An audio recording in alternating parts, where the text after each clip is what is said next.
दोस्तों Indian railway finance corporation limited यानी IRFC की बात करें तो स्टॉक लगातार दबाव में और धीरे धीरे करके नीचे आ रहा है।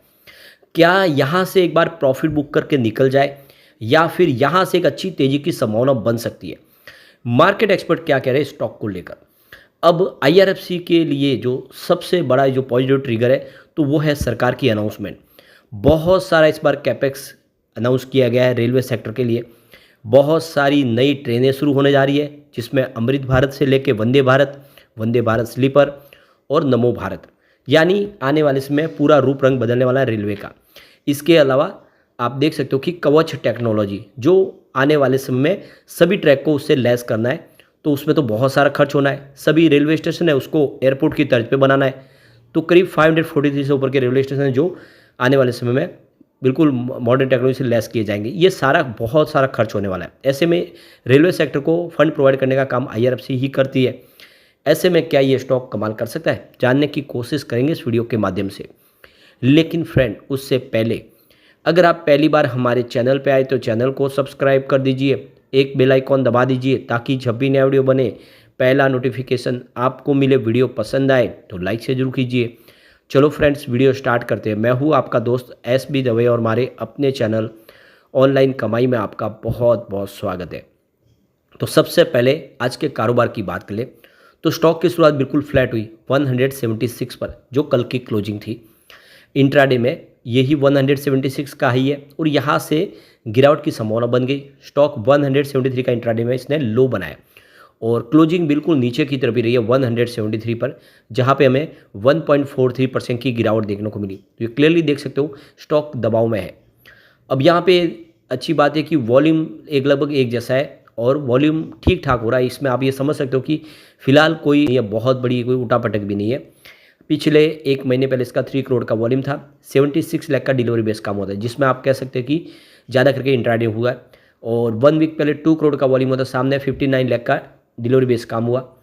और कल इसका 1 करोड़ का वॉल्यूम था, 57 लाख का डिलीवरी बेस काम हुआ। लेकिन आज वॉल्यूम फिर से बढ़ा है, 2 करोड़ के आसपास का वॉल्यूम हुआ है। अब यहाँ पे देख सकते हो कि स्टॉक अपने रिकॉर्ड हाई से 23% गिर चुका है। अब क्या करना है, जिस लेवल पे खरीदारी करेंगे तो प्रॉफिट होगा या फिर लॉस हो सकता है। 229 इसका ऑल टाइम हाई है और उस लेवल से काफ़ी ज़्यादा स्टॉक गिर चुका है। तो आईआरएफसी का स्टॉक पिछले कुछ समय से दबाव में है, लेकिन यही स्टॉक है जिसने फाइनेंशियल ईयर 2023-24 में लोगों को बम्पर मल्टीबैगर रिटर्न दिया और मालामाल कर दिया है। लेकिन इससे पहले भी ये स्टॉक बहुत ज़्यादा परेशान कर चुका था आईपीओ के वक्त। जब इसका आईपीओ आया, डिस्काउंट में लिस्ट हुआ और 1.5 साल तक उसकी प्राइस आईपीओ से भी नीचे रही। लेकिन जब दौड़ने लगा तो आप देख सकते हो वही 20-22 का जो स्टॉक था वो 230 तक पहुंच गया। तो बिल्कुल इसके अंदर वो सारी संभावना है कि जब मौका मिलता है स्टॉक दौड़ता जरूर है।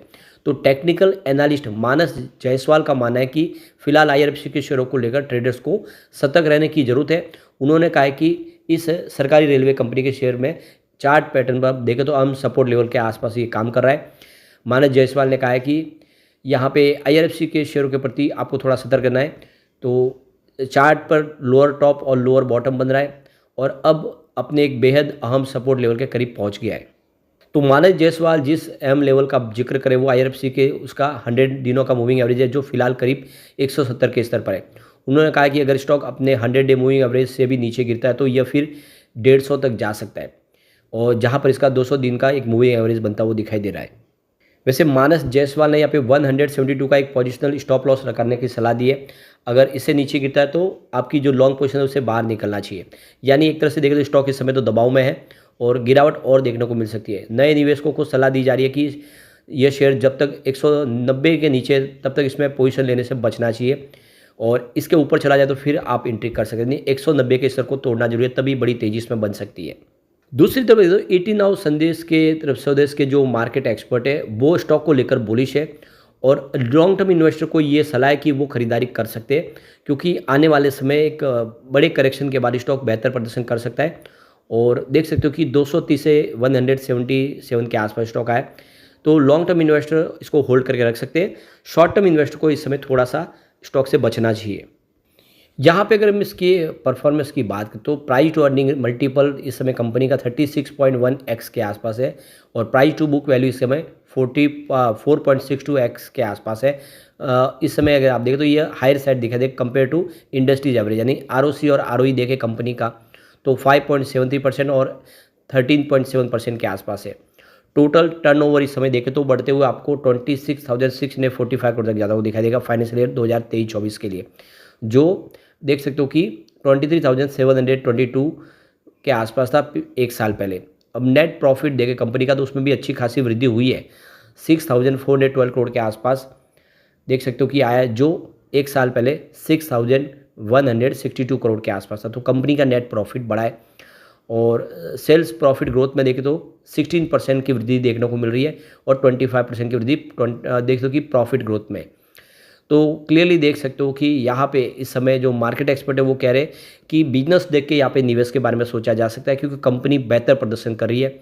शेयर की प्राइस आने वाले समय बेहतर कर सकती है, क्योंकि सरकार ने जो इस समय स्कीम लाई है उसका फ़ायदा तो देखने को मिलेगा ही। रेलवे सेक्टर के लिए सरकार इस समय दिल खोल के खर्च कर रही है और इस बार भी कैपेक्स बढ़ाया गया।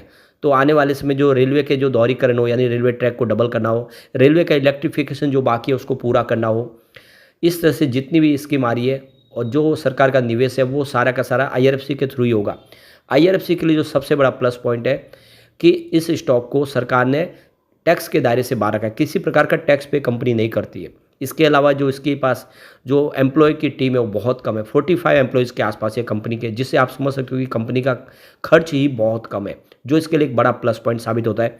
और दूसरी तरफ देखें तो इसका जीरो एनपीए, कंपनी के लिए सबसे बड़ा जो रिस्क का फैक्टर होता है उसका एनपीए होता है। कंपनी पे कोई एनपीए ही नहीं है और जो भी ये फंड प्रोवाइड करते हैं रेलवे की कंपनियों को, उसकी गारंटी भी सरकार ही लेती है। और इसीलिए हमें लॉन्ग टर्म का नजरिया लेके इस स्टॉक में निवेश के बारे में सोचना चाहिए। जो शॉर्ट टर्म इन्वेस्टर है उनको वेट करना चाहिए। अभी फिलहाल जल्दी ही इसमें बड़ी तेज़ी की संभावना दिख नहीं रही, इसको स्टॉक थोड़ा सा इस समय दबाव में जरूर है, लेकिन आने वाले इसमें एक तूफानी तेज़ी फिर इसमें शुरू होगी और ये स्टॉक काफ़ी बेहतर कर सकता है। और ये बात मैंने आपको लगातार बोली है, जब इसकी प्राइस 20-22 रुपये के आसपास काफ़ी समय तक थी, उस समय मैंने लोगों को काफ़ी ज़्यादा मोटिवेट किया। जब लोग लग रहा था कि इसमें से निकल जाए, ये स्टॉक हमें कुछ नहीं देगा, उस समय आप देख सकते हो इसने बहुत बेहतर प्रदर्शन किया। जिसने भी निवेश को बनाए रखा उसको काफ़ी शानदार रिटर्न मिला। तो ऐसे ही आने वाले इसमें स्टॉक फिर बेहतर प्रदर्शन करेगा, बस आपको इसमें धैर्य के साथ बने रहना है। तो एक बार हम इसकी इन्वेस्टमेंट रेटिंग को भी देख लेते हैं। तो यहाँ पे मास्टर रेटिंग 5 स्टार में से 3 स्टार की रेटिंग है, जो काफ़ी बेहतर कह सकते हैं इसको। इसकी ईपीएस स्ट्रेंथ देखें तो वीक है, क्योंकि यहाँ पे 5 स्टार में से मात्र 2 स्टार की ही रेटिंग निकल के आ रही है, जो इसके कमज़ोर होने का सिग्नल देती है। बायर डिमांड बहुत ही अच्छी है, क्योंकि 5 स्टार में से 4 स्टार की रेटिंग निकल के आ रही है। इसका मतलब लोगों का रुझान स्टॉक को लेकर पॉजिटिव है। प्राइस स्ट्रेंथ इसकी काफ़ी अच्छी है, क्योंकि 5 स्टार में से यहाँ पर भी 4 स्टार की रेटिंग निकल रही आ रही है। लेकिन ग्रुप रैंक के मामले में देखें तो स्टॉक कमज़ोर है, क्योंकि 5 स्टार में से मात्र 2 स्टार की ही रेटिंग है। ओवरऑल आप देखें तो रेटिंग इसकी ठीक है। ऐसे में निवेशकों के लिए अच्छा मौका है, लॉन्ग टर्म का नजरिया लेकर इस स्टॉक में निवेश करना चाहिए। लेकिन फ्रेंड, कोई भी इन्वेस्टमेंट करने से पहले अपने फाइनेंशियल एडवाइस बड़े ले ले या अपना खुद का रिसर्च करें, क्योंकि मैंने वीडियो आपके एजुकेशनल पर्पज़ के लिए ही बनाए। वीडियो पसंद आए तो लाइक से जरूर कीजिए और चैनल को सब्सक्राइब कर दीजिए। Thank you friends.